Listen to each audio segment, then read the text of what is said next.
Hey, welcome to Strength Foundation. Listen, if you're gearing up for that NSCA exam or you just want to be a seriously good personal trainer, you've got to know what's going on under the hood. So today, we're jumping right into the cardio-respiratory system. Think of it as the engine that powers literally everything you and your clients do. I mean, you know that feeling, right? When your heart is pounding out of your chest and you're just gasping for air during a tough workout? Well, that's not just you being out of breath. It's this incredible, complex system just firing on all cylinders. We're going to pull back the curtain and show you exactly what's happening so you can really master this stuff and use it to get some amazing results for your clients. All right, here's the game plan. First, we'll hit the body's engine, the heart. Then, the delivery network, followed by the breath of life itself, the lungs. After that, we'll see what happens when we put it all under stress, and we'll wrap up with how you build a champion's heart. These are the key things you've got to nail. Okay, let's get into it. First up, the body's engine, the heart. I mean, this is the central pump, right? The muscle that just never quits. The whole operation really does start right here. So check out the heart. It's this amazing four-chambered muscle. You've got the two atria up top. Think of those as the receiving docks. And then you've got the two super powerful ventricles down below. Those are the main pumps. The whole design is just beautiful, and it's all built for one single purpose: getting blood where it needs to go as efficiently as possible. Now, the way blood flows through here is like a perfect loop. So used up, deoxygenated blood comes into the right side of the heart. The right ventricle then shoots it over to the lungs for a quick pit stop. In the lungs, it drops off all that carbon dioxide and picks up a fresh load of oxygen. Then bam, it's back to the left side of the heart, totally re-energized and ready for that powerful left ventricle to pump it out to your entire body. So you might be wondering, what actually tells the heart to beat? Well, it's got its own little electrical system built right in.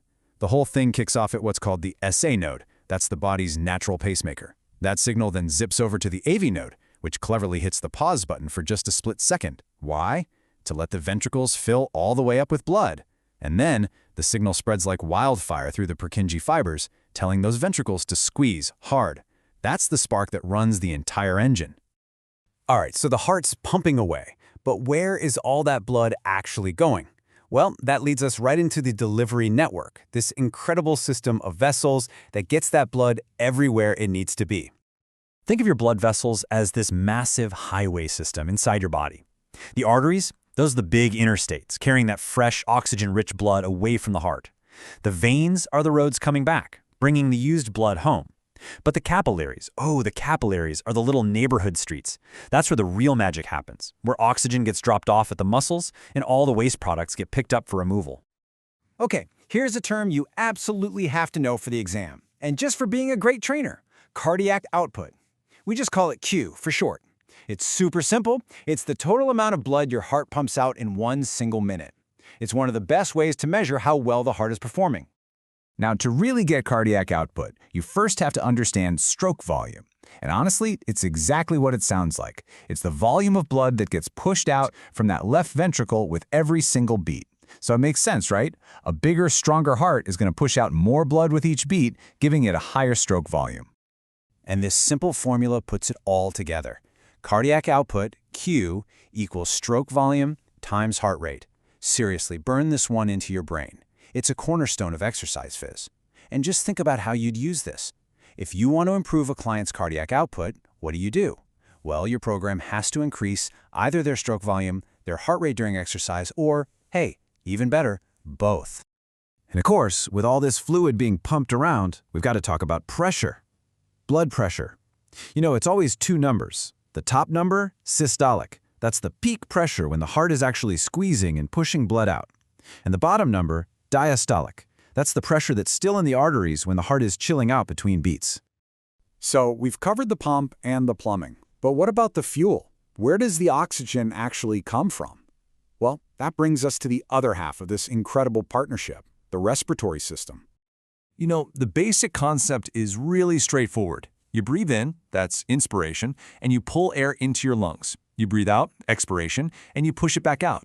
The whole point of this entire system, to grab oxygen from the air around you and get it into your bloodstream. That's it. But the real magic, happens deep down inside your lungs, on a microscopic level. We're talking about these tiny little balloon-like sacs called alveoli, and they're just covered in a massive network of those capillaries we mentioned. This right here, this is the meeting point. This is the body's gas station. And the process that makes this whole fuel exchange possible is called diffusion. It's a basic principle of physics. See, when you breathe in, the alveoli are packed with oxygen. That's a high concentration. The blood coming back from your muscles is low in oxygen. So what happens? Oxygen naturally moves from the high concentration area in your lungs to the low concentration area in your blood. At the exact same time, carbon dioxide does the opposite. It moves out of the blood and into the lungs so you can breathe it out. So simple, so elegant, and absolutely essential. Okay, so now we've got the whole picture, right? We've got the pump, the delivery network, and the gas station. So what happens when we actually put it to the test? What happens the second your client starts that first rep of squats? Probably the single most important metric here is something called oxygen uptake, or VO2. Simply put, this is how much oxygen your muscles are literally pulling out of your blood and using to create energy. And it makes perfect sense. The harder you work out, the more oxygen your muscles are going to need, and the higher your VO2 will be.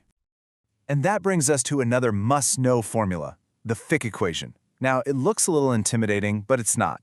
It just says that your oxygen uptake, your VO2, is a product of your cardiac output, how much blood you're pumping, and this thing called the AVO2 difference. Now, don't let that term scare you. All it means is how much oxygen are your muscles actually extracting from the blood.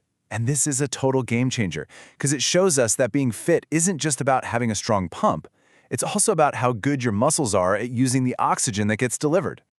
And this table shows it perfectly. Look, the amount of oxygen in the arteries, the blood going to the muscles, it stays pretty much the same, around 20 milliliters. But watch what happens to the oxygen in the veins, the blood leaving the muscles. At rest, there's a good amount left over, but during high-intensity exercise, it drops like a rock. What does that tell you? It tells you the muscles are getting way, way better at sucking every last drop of oxygen out of the blood to fuel that hard work. So that's what happens in one workout. But what about the long game? What happens when you're consistent for weeks, months, even years?